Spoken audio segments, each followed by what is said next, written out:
Welcome to another walk in the woods with Brandy and I. Today, my thoughts are on how we are what we eat. Now, obviously that's true from a health and food perspective, but what I'm really talking about here, what I'm more so driving at is the importance of story, the importance of how the narratives and influences around us, they have meaning. And that meaning, it seeps into us, seeps into our consciousness, seeps into our psyche. It affects how we look at things, whether we realize it or not, whether we know it or not. And that's something that I think, especially if you're younger, it's easy to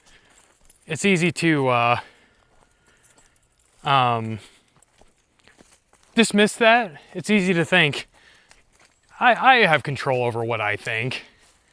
I know what I'm doing. I know what really matters to me. I can sort of play on the edges of things, and I'm not going to lose my principles. I'm not going to lose my values and what's important to me. I know I definitely thought that. My dad always used to use this saying, if you hang out with wolves, you'll learn how to howl. Well, I thought that it would be possible for me to associate with people that were not really ideologically, or let's just say that their values were not aligned with mine. That what they were living life for, what they were doing, was not really on the same level, same aims, same purposes as what I live for, as what I consider to be important. And I found pretty quickly that there's slippage there. You know, it's not all at once. It's not all of a sudden. Like at first, it does seem like you have it under control. At first, it does seem like you've got it. You know what you're doing, and you can balance the thing. But the influence of others that you keep around you, it's subtle. Likewise, the influence of the stories that you consume, it's a subtle thing. And now my qualification on that, my shall we say caveat there, isn't that we're supposed to cut ourselves off from the rest of the world and not have anything to do with, not expose ourselves to different value systems and different ways of looking at things, and people that are even directly opposed to our particular way of looking at things. That's not where I'm coming from. Where I'm coming from is the importance that we are actually mindful, that we are watchful of what those influences are, that we understand what they're really saying to us, and the importance that we have a duty to ourselves, a duty to the world that we influence, to understand the symbolism, to understand what these things really mean, to interpret them properly, to see how they influence us and influence others. And I would assert that there is objective truth, there is objective reality. It's not all subjective and just based on our own personal likes and opinions and decisions. There are things that are true in the sense that they create more benefit for ourselves and for the world in general, that the longer term good is actually being tended to, is actually being provided for. In that sense, it's true that it has longevity, that it lasts, that it creates what's sustainable, what's life-giving. And there are things that we know for sure, we can know from our own experience. It can be existentially grounded. It can be even biologically grounded, that there's something that has a positive effect for ourselves and for those around us, and that it is a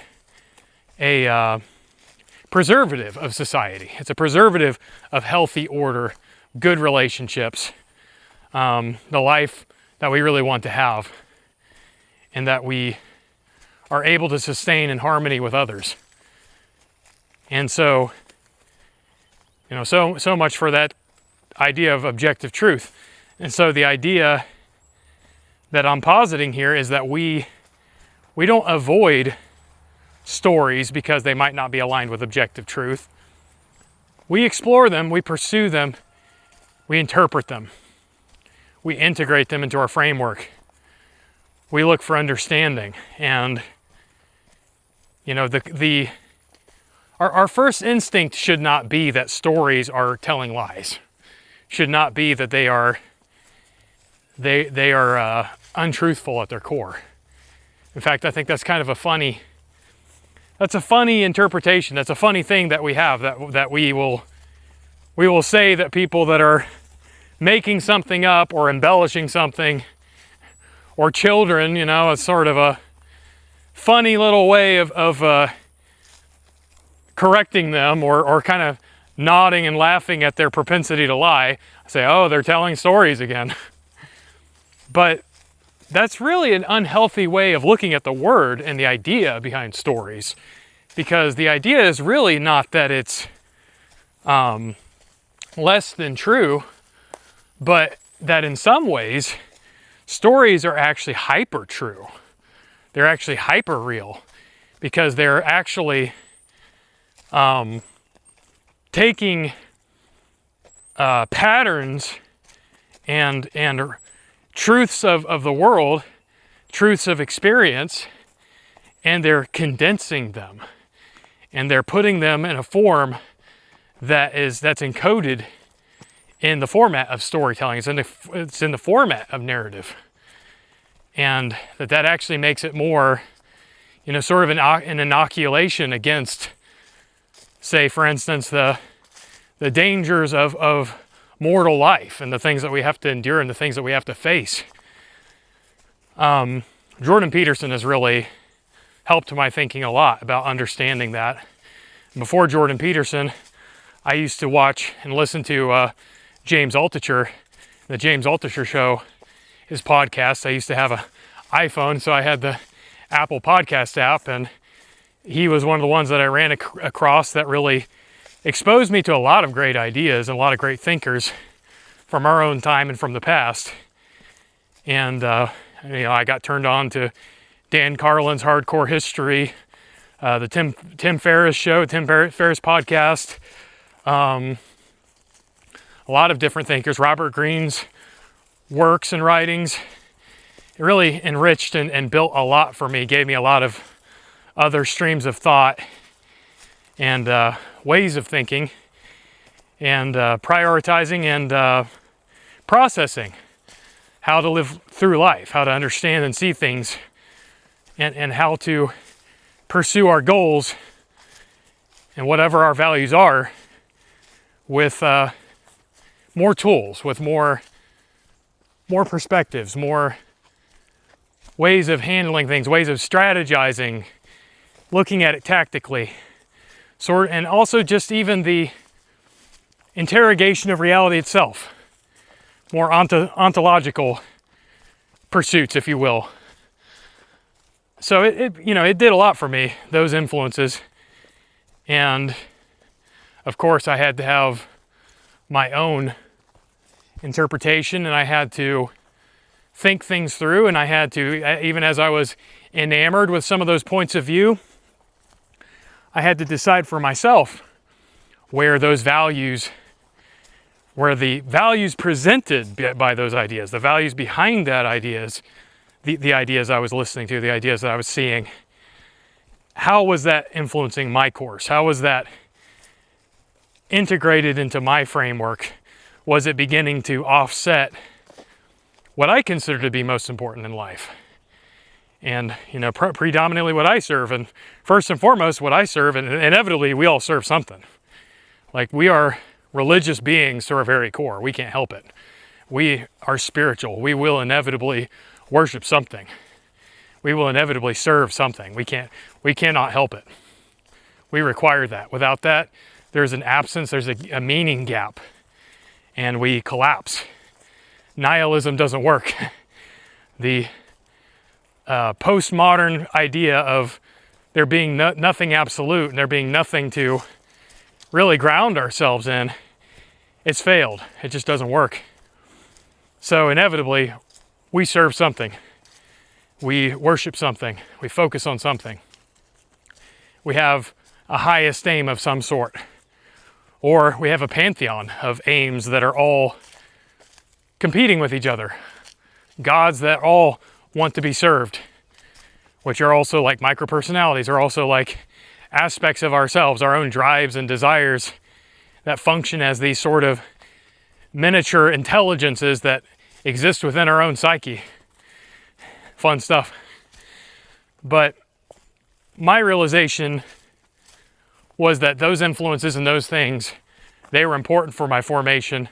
They helped me have a more rigorous viewpoint on what I really do believe. And it helped me to become more clear in seeing yourself from somebody else's point of view, seeing yourself from the outside. It really does something for you. It's like, it's a mirror. You know, a mirror is helpful because you get outside of just your own first person point of view and you see something that you might not otherwise see about yourself. You see things that you might not otherwise know about your own beliefs and your own value system. And so the stories of others and others' traditions and cultures and ways of looking at things, if you're grounded on the primary values and the things that really matter to you, if you know what really is worthwhile, if you yourself have a strong story, a strong narrative that you can hold on to, even when there are destabilizing things, even when stories throw really hard questions at you, when other people's even real experiences, you know, real in the sense that I'm talking about is in living in a lived embodied experience, a life, a story that happened from something that someone actually experienced from at the hands of others, or how they saw life reacted to them, how they saw outcomes for certain actions, or even things that just maybe there was no causal chain that they could see. You know, they couldn't see the cause and effect. It wasn't evident why things went a certain way for them. That clashes with this black and white idea that we can always sort of be, what's the word I'm looking for? Well, that everything's deterministic and that we can always determine what that mechanism is. So when we meet those kinds of things and whatever oversimplifications we have going on, whatever model of reality that we have gets rocked, gets shaken, gets maybe thrown off its hinges, the fundamental thing that we have at the core, at the center, is what stabilizes us, what helps us to regain sanity in the midst of the chaos of having our sort of belief system, having our value system melt down before us. So it's important that obviously we're grounded enough and that we're mature enough. You can't do this to kids. It's not good for kids to be exposed to too many ideas, exposed to too much of the world, too much, say, malevolence, say, evil, say, the tough questions, the hard things in life, the things that are real riddles that have troubled people, troubled, great thinkers for centuries, for thousands of years, troubled very virtuous people, very good people, even really wise people, great sages of human traditions, great sages of religious traditions, of whether Christian or Jewish or Eastern or Western or what have you. And anyway, it's not obviously appropriate for somebody who's not prepared for that, is not ready for that. But for an adult for someone that is not just an adult in age, not just mature in years, but in mind and in emotions and in spirit, strong in spirit, it's good to take on those challenges. It's good to embrace those things. And by that, we're able to contrast and understand what we really believe and what it all really means. And so, back to the whole idea, we are what we eat.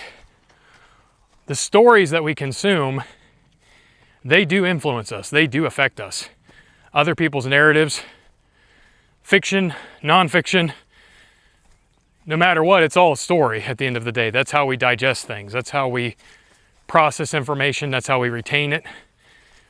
It's a part of our core way of operating as a species, as communities, as cultures, as individuals. You can't get away from it. You can't get away from the reality. That story drives you. That story impacts you. And that it leaches into and feeds into everything. But what we can do is we can first of all put our greatest focus on the stories that we know are proven. We know are good and true. We know that it gives good results. It bears good fruit.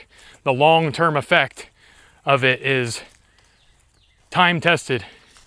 And we see in our own lives that in the long run it works. In the long run it's better. But ultimately, it comes down to a premise of faith as well. Even outside of results, even outside of outer evidence. The difference between evidence and proof. Evidence for something doesn't necessarily prove that it is that way.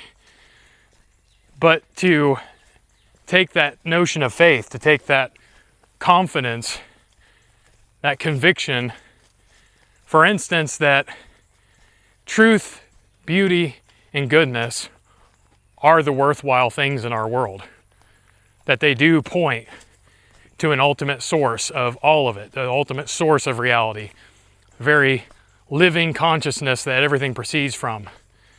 That God created this world and He made it to work in a certain way, and that He's a benevolent creator, and that everything that is exists for a reason, and that the invitation is always given for us to pursue that, to know the highest good, to see and behold the greatest beauty, to walk in truth,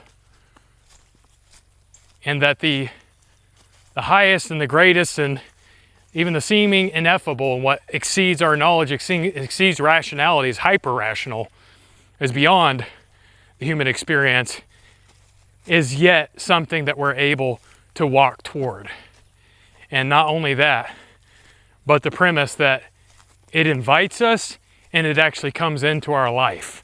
That wisdom is literally, metaphorically, however you want to look at that, wisdom is in the streets calling out to those that will hear from her, that will be taught by her. That's something that when you believe that key story, when you believe that narrative, and that guides everything else, you have a measure, you have a standard by which to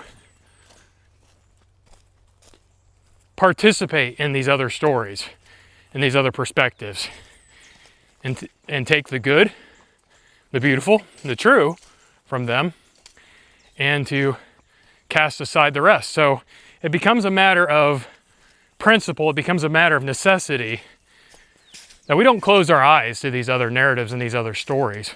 We don't shut ourselves out from those voices. We don't attempt to silence other narratives. We listen, we hear them, and we measure the substance of what's within them. We determine what is good and what is evil. And when that interpretation is happening, when we're actually doing the work, and you don't just get to decide, I aesthetically dislike this idea. I don't care for that story. There's something that rubs me the wrong way about it. Okay, but you don't get to, if you really are pursuing truth, if you really love truth, beauty, and goodness, you don't get to just reject something outright that's been created. You process it, you interpret it, you think through it, you set aside your own bias, and you determine, is this something that makes me uncomfortable because it's a truth I'm not in alignment with yet? Or is this something that, really does have an underlying issue? Is it a lying narrative? Is it a narrative that's deceiving? Is it a story that's intended to poison? Is it essentially ideological rather than truthful? Is it integrated, or is it pointing to a perspective that has some validity, but it's out of balance and it misses other things that are really important too? And being able to sort out and discern between good and evil, and taking the time to do that, it defames the snake. It allows us to integrate the other, that which is not our normal order and what we're used to and what we've heard, our own narrative, our own traditions. It allows us to take in the good and cast out the bad. And that's vital. That's vital, I think, to function. That's vital to becoming the most of the highest version, the best version of ourselves, of the life that God has really made us to live. It doesn't come from everything being in an echo chamber. It comes from being able to take in these experiences and the call to adventure, to go out into the unknown and process these things and wrestle these things out with God and find the truth and find what is beautiful, find what is good. So that's something that I'm doing. And there's stories, there's movies, there's TV shows, games, books, other people and their narratives, other belief systems and modalities that I never would have had anything to do with when I was a kid, when I was younger, and for good reason. I really was not ready for that. I was not in a state that I was truly prepared to handle that. My grasp of truth and of what's most important, what's highest, was not fully developed. I wasn't there. So it was good for me to look at it all as danger. It was good for me to look at it all as potentially harmful. But now I recognize that these things are going to affect me, and they're going to inevitably come into my life one way or the other. Like, we don't get to hide ourselves from the experiences of the world, from the thoughts and the things that are happening outside of us. Ideas that get a hold of entire peoples, get a hold of history. They influence history. We can't avoid those things. We need to engage with them. But we need to engage with them with wisdom, and we need to really, with humility, with the pursuit of truth, with a desire to find the good in it, to find the bridges of contact, of communion with them. And likewise, to see what does not work, to have boundaries, to push away from ourselves that which is toxic within it, to have a good filter, a good means of engaging with those ideas, of interacting with them. That's something that we all need. And so I'll say up front that I think if you consume stories, whether in movie form or TV or listening to other people's lives, anything of that nature whatsoever, or else just cultural narratives, just things that we just think of as, like, let's say the value of money, for instance, as a story. Well, when you allow those things into your mind, into your psyche, or for that matter, they come whether you're allowing it or not, because we're just in this world and we experience those things and we see things that happen. And we will have sort of default reactions and default interpretations. If we don't take the time to unpack that, to understand that, inevitably, we're going to find that it influences us either way. And there can be slippage of our principles, there can be slippage from our values. We can lose contact with what really matters to us. So, and it's really sort of inevitable.